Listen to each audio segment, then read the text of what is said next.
අද මම යන්නේ උරුමස් මෝඩුවක් හදන්න. මේ දින එකට අවශ්‍ය කරන දේවල් අපි බලමු කොහොමද හදන්නේ කියලා. උරුමස් ග්‍රෑම් 600ක් තියෙනවා. මේක මම පැයකට කලින් ලුණුයි කහයි එකතු කරලා පදම් කරගෙන තියෙන්නේ. ලුණු ග්‍රෑම් 250යි ලුණු මේ විදිහට කපා ගන්න. මල් මිරිස් ග්‍රෑම් 150යි ඒකත් මේ විදිහට කපා ගන්න. මෙතන තියෙන සුදු ලුණු ග්‍රෑම් 20කුයි ඉඟුරු ග්‍රෑම් 10කුයි සීනි මේස හැඳි 2යි ලුණු රස අනුව මිරිස් කුඩු ග්‍රෑම් 10යි චට්නි තේ හැඳි 2යි සෝස් තක්කාලි සෝස් මේස හැඳි 2යි ගම්මිරිස් තේ හැඳි 1යි විනාගිරි මේස හැඳි 3යි මෙතන තියෙනවා අබ ක්‍රීම් තේ හැඳි 4ක් නැත්නම් ග්‍රෑම් 40ක් මම අබ පැය දෙකක් විනාගිරි වල දාලා පෙඟෙන්න තියලා තමයි අබරගෙන තියෙන්නේ. අබ වල තියෙන තිත්ත ගතිය යන්න නම් පැයකට වැඩි කාලයක් පෙඟෙන්න තියන්න ඕන. අපේ උරුමස් මෝඩු එකේ පළවෙනි පියවර තමයි උරුමස් ටිකයි මල් මිරිස් ටිකයි ලුණු ටිකයි බෙද ගන්න ඕන.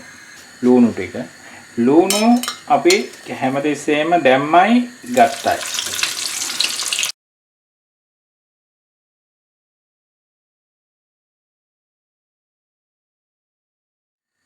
මල් මිරිස් ටිකත් ඒ විදිහමයි දැම්මයි ගත්තා.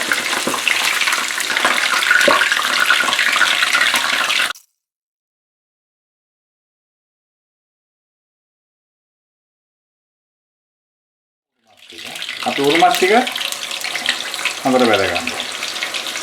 උරුමස් පරිදි පොඩක් කල්පනාවට බදින්න ඕන. මොකද මේ තෙල් කැලි තියෙන හින්දා තෙල් වලදී පුපුරන්න පුළුවන්.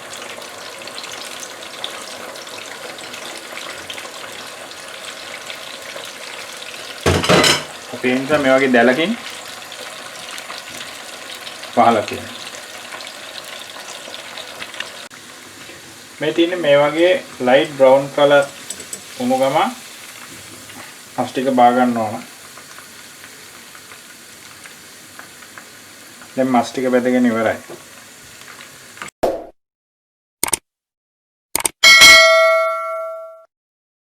මම දැන් යන්නේ දෙවෙනි පියවර. ඒ කියන්නේ සුදු ලුණු ඉඟුරු පේස්ට් එක හදා ගන්න. මේක වංගෙඩියක හරි ගලේ හරි වංගෙඩියක කොටා ගන්න පුළුවන්. එහෙම නැත්නම් ගලේ අඹර ගන්න පුළුවන්. ඉඟුරු සුදු ලුණු පේස්ට් එක අඹරගෙන ඉවරයි. අපි දැන් යන්නේ තුන්වෙනි පියවර. ඒ කියන්නේ මෝඩු එකට දාන සෝස් එක හදා ගන්න. එහෙම නැත්නම් මෝඩු එකට දාන මිශ්‍රණය හදා ගන්න. අපි පළවෙනියට එකතු කරනවා අබ ක්‍රීම් එක. අපි ඊළඟට එකට එකතු කරනවා සීනි ටික. අපි ඊළඟට එකතු කරනවා ඉඟුරු සුදු ලුණු පේස්ට් එක. ඊළඟට අපි විනාගිරි ටිකක් එකතු කරනවා පොඩ්ඩක් ඉතුරු කර ගන්නවා. මම අර සුදු ලුණු හම්බරපු කප් එකත් හොදලා හැමම එකතු කර ගන්නවා. අපි මේකට කහ ටිකක් එකතු කර ගන්නවා. ඊපස්සේ අන්තිමේට මිරිස් කුඩු ටික එකතු කර ගන්නවා.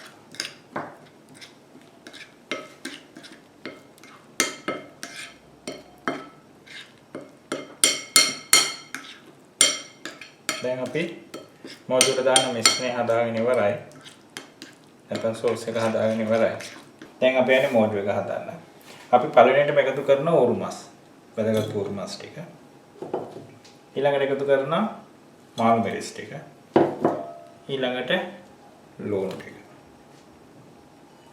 අපි මේ ටික ඉස්සෙල්ලා කලවම් කරගන්නවා. ඊළඟට මේකට අපි එකතු කරනවා ගම්මිරිස් ටික. ගම්මිරිස් ටික එකතු කරාට පස්සේ හොඳට කලවම් කර ගන්න ඕන. අපි ඊට පස්සේ සෝස් ටික, තක්කාලි සෝස් ටික එකතු කරනවා. ඊට පස්සේ චට්නි ටික එකතු කරනවා. ඊට පස්සේ හොඳට මේක කලවම් කරගන්න. මොකද අපි මුලින්ම මෝඩුවේ දාපු මිශ්‍රණය එකතු කරගත්තොත් මේ ටික හරියට මේ මස් එක්ක කලවම් වෙන්නේ නැහැ. ඒකෙන්ද මේ ටික හොඳට කලවම් කරගන්න ඕන. අපි එතකොට ලුණු තේ හැඳි භාගයක් විතර එකතු කරගන්නවා. පස්සේ රස බලලා ලුණු එකතු කරගන්නවා. අපි දැන් තමයි මෝඩු එකේ මිශ්‍රණය එකතු කරගන්නේ.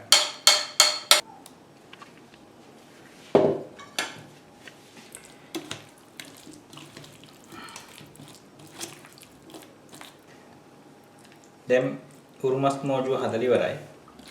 මේක ගෙදරට එන ඕන අමුත්තෙකුට සංග්‍රහ කරන්න පුළුවන් ඕන පාටියකට ඕන උත්සවයකට හරියන කෑම. ඔකට මේක හදලා බලන්න. මතක ඇතුව මගේ YouTube channel එක subscribe කරගන්න. bell එකත් press කරන්න. මේ වීඩියෝ එකට like එකකුත් දාන්න. හදලා බලලා රස බලලා මගේ Facebook page එකට විස්තර එවන්න. ෆොටෝ තිබ්බොත් ෆොටෝත් එවන්න. කමෙන්ට් එකකුත් දාන්න. අපි එන අලුත් වීඩියෝ එකකින් හම්බෙමු.